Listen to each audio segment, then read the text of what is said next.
നമസ്കാരം. ഒരു പഴയ നിരാഹാര സമര ഭടൻ എന്നുള്ള നിലയ്ക്ക് ഇപ്പോൾ നടക്കുന്ന ആശാ വർക്കർമാരുടെ നിരാഹാര സമരത്തോട് ഐക്യദാർഢ്യം പ്രഖ്യാപിച്ചുകൊണ്ട് ഇന്നത്തെ സെയിലിംഗ് കമന്ററി ആരംഭിക്കാം.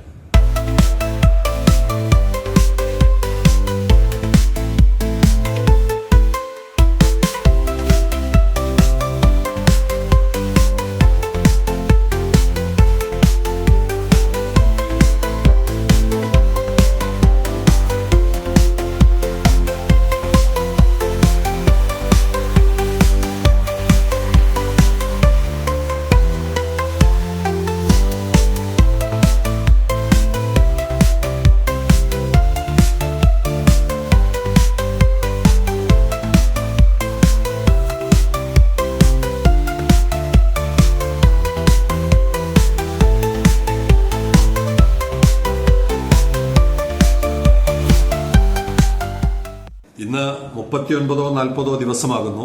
സംസ്ഥാനത്തെ ഏറ്റവും അടിസ്ഥാന വിഭാഗമായ എന്ന് പറഞ്ഞാൽ അവരാണ് നമ്മുടെ തലമുറകളെ വാർത്തെടുക്കുന്നത്. ഗർഭിണികളായ അമ്മമാർ, പ്രസവം, തുടക്കത്തിലുള്ള ആദ്യകാല ശുശ്രൂഷ തുടങ്ങിയവയെല്ലാം നൽകുന്ന ഒരു വിഭാഗം തൊഴിലാളികൾ, ജീവനക്കാർ എന്നുള്ള നിലയ്ക്ക് ആശാ വർക്കർമാർ എനിക്ക് വളരെ ബഹുമാനപ്പെട്ടവരാണ്. അംഗൻവാടി അധ്യാപകർ, പ്രീ പ്രൈമറി സ്കൂൾ, കാരണം ഒരു തലമുറയുടെ അടിത്തറ ഇടുന്ന അവിടെയാണ്. അപ്പൊ അടിത്തറ നന്നായിട്ടുണ്ടെങ്കിൽ മാത്രമേ പിന്നെ അതിന്റെ മുകളിൽ നമുക്ക് വലിയ കെട്ടിടങ്ങൾ പണിയാൻ പറ്റുള്ളൂ. അപ്പൊ അതുകൊണ്ട് ആ വിഭാഗം ആളുകളുടെ ക്ഷേമം ഉറപ്പാക്കണം. അവർ ചോദിക്കുന്നത് എന്താണ്? 21,000 രൂപ ഓണറേറിയമാണ് ചോദിക്കുന്നത്. ഞാൻ ചോദിക്കട്ടെ, ഏതെങ്കിലും ഒരു തൊഴിലാളിക്ക് CITO, AITUC അല്ലെങ്കിൽ INTUC തൊഴിലാളികൾക്ക് ഇതിൽ കുറഞ്ഞ വേതനമാണോ കേരളത്തിൽ ലഭിക്കുന്നത്? അപ്പൊ അവർക്ക് കൊടുക്കുന്ന ആനുകൂല്യം പോലും അല്ലെങ്കിൽ അവർക്ക് ലഭിക്കുന്ന ആനുകൂല്യം പോലും കൊടുക്കാൻ കഴിയാതെ ഒരു സർക്കാർ, എന്താണ് ചർച്ചയിൽ പറഞ്ഞത്, സാമ്പത്തിക സ്ഥിതി മോശമായതുകൊണ്ട് ഒന്നും കൊടുക്കാൻ പറ്റില്ല, ഈ വർധനവ് നൽകാൻ പറ്റില്ല. ഇപ്പൊ സാമ്പത്തിക സ്ഥിതി നന്നാക്കാനുള്ള പണി ഗവൺമെന്റാണ് ചെയ്യേണ്ടത്, ആശാ വർക്കർമാരല്ല ചെയ്യേണ്ടത്. അതുകൊണ്ട് അതല്ല അവരോട് പറയേണ്ട മറുപടി. എന്തായാലും അവരോടുള്ള സമരത്തിൽ അവരുടെ തൊഴിലിനോടുള്ള ആദരവോടുകൂടി തന്നെ അവർ ഉന്നയിക്കുന്ന ആവശ്യം ന്യായമാണെന്നും അത് എത്രയും പെട്ടെന്ന് ഗവൺമെന്റ് അംഗീകരിച്ചു കൊടുക്കണമെന്നുള്ള അഭ്യർത്ഥനയോടെയാണ് ഇന്നത്തെ സെയിലിംഗ് കമന്ററി തുടരുന്നത്. ഒപ്പം സംസ്ഥാന സർക്കാരിന് അവർക്കൊക്കെ കൊടുക്കേണ്ട പണം എങ്ങനെ കണ്ടെത്താനുള്ള മാർഗം കൂടി ഇന്നത്തെ എപ്പിസോഡിൽ പറഞ്ഞു തരുന്നു.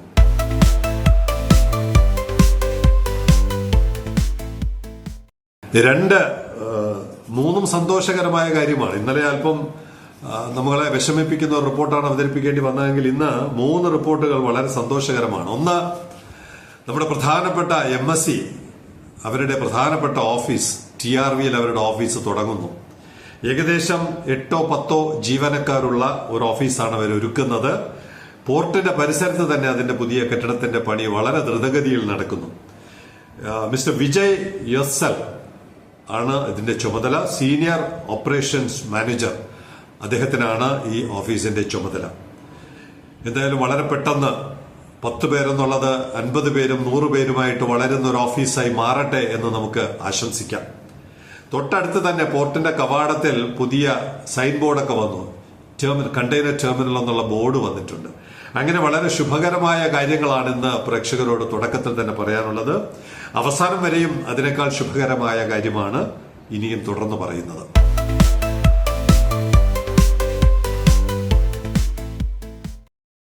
എല്ലാ ദിവസവും നിരവധി സ്റ്റോറികൾ, ആശയങ്ങൾ മനസ്സിലുണ്ടാവും.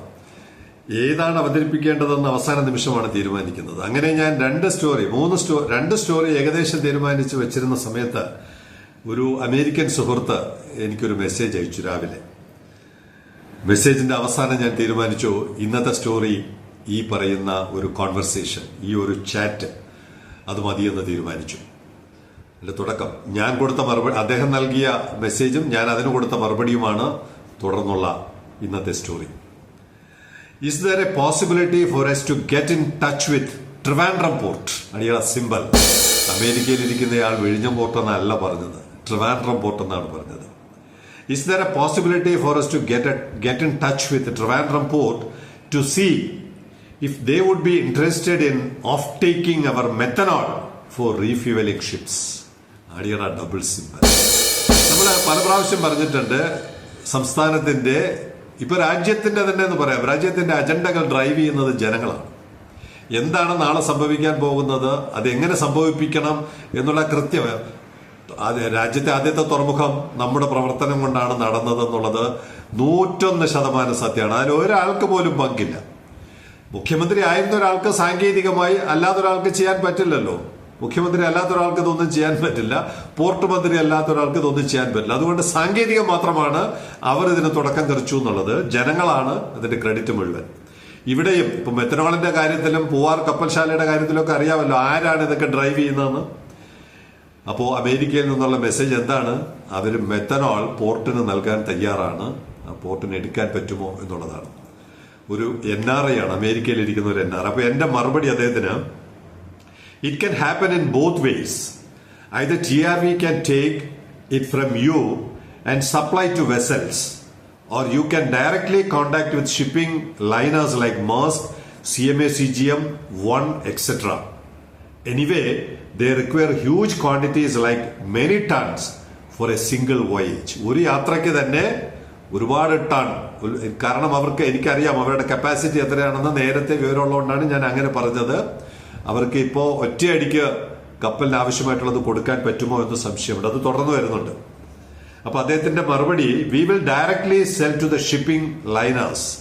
ആദ്യം അത് പോർട്ടിന് കൊടുക്കാൻ പറ്റുമെന്നാണ് ചോദിച്ചത്. എന്റെ മറുപടി കണ്ടപ്പോൾ അദ്ദേഹം പറഞ്ഞു, we will directly sell to the shipping liners. But for our Mangaluru plant, if TRV can take from us, we can close the deal soon. സെലിംഗമിന്റെ നേരത്തെ പറഞ്ഞല്ലോ, ചെന്നൈയിൽ, തമിഴ്നാട്ടിലും കർണാടകയിലുമാണ് മെത്തനോളിന്റെ പ്രവർത്തനം തുടങ്ങുന്നതെന്ന്.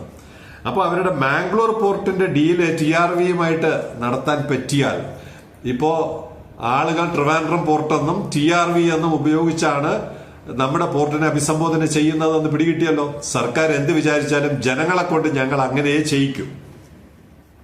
അപ്പോ TRV പോർട്ടിനെ കൊണ്ട് ഈ ഡീല് സൈൻ ചെയ്യിച്ചാൽ മാംഗ്ലൂർ പ്ലാന്റിന്റെ കാര്യം ഒരു തീർപ്പാക്കാം. അത് കഴിഞ്ഞിട്ട് അവർക്ക് അടുത്ത പ്ലാന്റുകളെ കുറിച്ച് ചിന്തിക്കാം. അപ്പൊ ഞാൻ അദ്ദേഹത്തോട് ചോദിച്ചു, how much quantity you can supply at A time? കാരണം അത് വളരെ പ്രധാനമാണ്.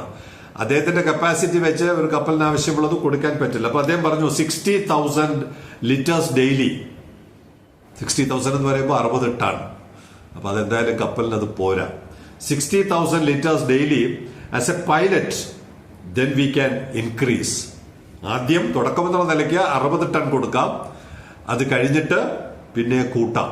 അപ്പൊ ഞാൻ അദ്ദേഹത്തോട് പറഞ്ഞു, കപ്പലിന് അതിനേക്കാൾ കൂടുതൽ ആവശ്യമുണ്ട്. എന്റെ മറുപടി ഇതായിരുന്നു, the range of requirements four current ships R 50 to 200 tons per day. Normally they want at least for a single voyage extending to 30-40 days. Means huge quantity intake at a stretch. ഒരു തവണ എടുക്കുമ്പോൾ തന്നെ അവർക്ക് 30-40 ദിവസം ഓടാനുള്ള fuel ഉണ്ടെങ്കിൽ മാത്രമേ അവരെടുക്കാൻ സാധ്യതയുള്ളൂ. എന്റെ പ്രാഥമികമായ അറിവ് വെച്ചിട്ടാണ്, നമ്മുടെ വായനയിൽ നിന്നൊക്കെ മനസ്സിലാകുന്നതനുസരിച്ച് ഒരു തവണ എടുക്കുമ്പോൾ ഇത്രയെങ്കിലും ക്വാണ്ടിറ്റി കിട്ടിയാലാണ് അവർക്ക് പിന്നെ അടുത്ത പോർട്ടിന് ഇതിനു വേണ്ടി അന്വേഷിക്കേണ്ട. അവർക്ക് അറ്റ്ലീസ്റ്റ് അവരുടെ ആ വോയേജ് പൂർത്തിയാക്കാം. അപ്പൊ അദ്ദേഹം പറഞ്ഞു, yes, we can meet 50 tons per day. 50 ton per day Mangalore as a pilot. മാംഗ്ലൂരിൽ നിന്ന് തൽക്കാലം നമുക്ക് പെർ ഡേ 50 ടൺ. അപ്പൊ അങ്ങനെയാണെങ്കിൽ ഒരു മാസം സ്റ്റോർ ചെയ്ത് വെച്ചാൽ അവർക്ക് 1500 ടൺ അല്ലെ, 1500 ആണല്ലോ, അതെ, 1500 ടൺ അവർക്ക് റെഡിയാക്കാൻ പറ്റും. With Mysore city we can generate 200 tons per day. അടിയട സിമ്പൽ. അടുത്ത പ്ലാന്റിലോട്ട് അവർ പോകുന്നു. മംഗലാപുരം പ്ലാന്റിൽ നിന്ന് 50 ടൺ ആണെങ്കിൽ അടുത്ത മൈസൂർ പ്ലാന്റിലേക്ക് 200 ടൺ പെർ ഡേ. അപ്പൊ ഞാൻ അദ്ദേഹത്തോട് പറഞ്ഞു, അപ്പൊ അത്രയും കാര്യങ്ങൾ പുരോഗമിക്കുകയാണെന്ന് എനിക്ക് മനസ്സിലായി. ഇതൊന്നും കേരളത്തിൽ സംഭവിക്കുന്നില്ല എന്ന് നമ്മൾ പ്രത്യേകം ഗുളിക പ്രയോഗം നടത്തുന്നവർക്ക് വേണ്ടി, അവരുടെ ശ്രദ്ധയിലേക്ക് വേണ്ടി കേരളത്തിൽ ഇതൊന്നും സംഭവിക്കുന്നില്ല എന്ന് മനസ്സിലാക്കണം. ഞാൻ അദ്ദേഹത്തോട് പറഞ്ഞു, I think the best route is to contact Maersk directly. കാരണം അവർക്കിപ്പോ 6-7 കപ്പൽ ഓടുന്നുണ്ട്. അപ്പോൾ നേരിട്ട് അവരെ തന്നെ കോൺടാക്ട് ചെയ്താലാണ് ഈ റിക്വയർമെന്റ്സിനെ കുറിച്ചൊക്കെ മനസ്സിലാവുള്ളൂ. Their vessels use to come here. അവരുടെ കപ്പലുകൾ നമ്മുടെ TRVയിൽ വരാറുണ്ട്. If they agree, things will be easy.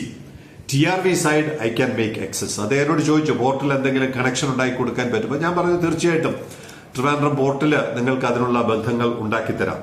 അത് കഴിഞ്ഞ് ഞാനൊരു മെസ്സേജ് അയച്ചു, also try to contact CMA CGM Paris office as their vessel also started sailing. CMA CGMന്റെയും നമ്മൾ റിപ്പോർട്ട് ചെയ്തല്ലോ, അയൺ എന്ന് പറയുന്ന മെത്തനോൾ ഫ്യൂവൽ വെസൽ, അതും സെയിലിംഗ് ആരംഭിച്ചതുകൊണ്ട് ഞാൻ അദ്ദേഹത്തോട് പറഞ്ഞു. അദ്ദേഹത്തിന് എളുപ്പമാണ്, കാരണം അദ്ദേഹം ഇരിക്കുന്ന അമേരിക്കയിലാണ്. അദ്ദേഹത്തിന് ഡെൻമാർക്കോ പാരീസോ ആയിട്ട് ബന്ധപ്പെടാനോ ഒന്ന് ഫ്ലൈ ചെയ്ത് നേരിട്ട് പോയി കാണാനോ നമ്മളെ പോലെ ബുദ്ധിമുട്ടുള്ള ആളല്ല. അപ്പൊ അദ്ദേഹത്തിന് അതൊക്കെ സാധ്യമാണ്. അദ്ദേഹം എനിക്ക് ഓക്കെ പറഞ്ഞു, അദ്ദേഹം ചെയ്യാമെന്ന് പറഞ്ഞു. ഇത് ഇന്നലെ രാവിലെ നടന്ന ഒരു കോൺവെർസേഷൻ. അപ്പോൾ ഇതിൽ നിന്ന് തുടക്കം എന്തായിരുന്നു? നമ്മള് ആശാ വർക്കർമാർ ഇങ്ങനെ പാഴായി കിടക്കുന്ന വസ്തുക്കൾ എടുത്തുകൊണ്ട്, എനിക്ക് റാന്നിയിൽ നിന്ന് സക്കറിയ സാറും എന്നോട് ചോദിച്ചു, 25 കോടിയും 1 ഏക്കർ സ്ഥലം 1-2 ഏക്കർ സ്ഥലവും ഉണ്ടെങ്കിൽ നമുക്കും ചെയ്യാൻ പറ്റുമോ?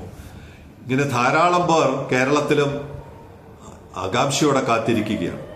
ഇതിൽ നിന്നൊക്കെ ഗവൺമെന്റിന് കിട്ടാവുന്ന വരുമാനം എത്രയാണ്? ഇത് മാത്രം പോൾ ചെയ്ത് കൊടുത്താൽ ആശാ വർക്കർമാരുടെ 21,000 രൂപ പ്രതിമാസം നൽകാൻ പറ്റും. അപ്പോൾ സർക്കാരിന്റെ കടമ എന്താണ്? സർക്കാർ ഏതൊക്കെ മാർഗങ്ങളിലൂടെയാണ് ഖജനാവിലേക്ക് വരുമാനം ഉണ്ടാക്കേണ്ടത് എന്നുള്ളതിലാണ് കൂടുതൽ ശ്രദ്ധിക്കേണ്ടത്. ഓടി നടന്ന് കടം വാങ്ങിക്കലല്ല. അതുകൊണ്ട് അങ്ങനെയുള്ള സാധ്യതകൾ മുഴുവൻ ചവിട്ടി തേച്ചില്ലാതാക്കുമ്പോഴും തൊട്ടടുത്ത സംസ്ഥാനങ്ങൾ ഇങ്ങനെയൊക്കെ ചിന്തിക്കുന്നു എന്നുള്ളത്, പ്രത്യേകിച്ച് ഇവിടുത്തെ ധനമന്ത്രി, അദ്ദേഹമാണല്ലോ ഈ കടം വാങ്ങുന്നതിന്റെയും വിതരണം ചെയ്യുന്നതിന്റെ ആൾ.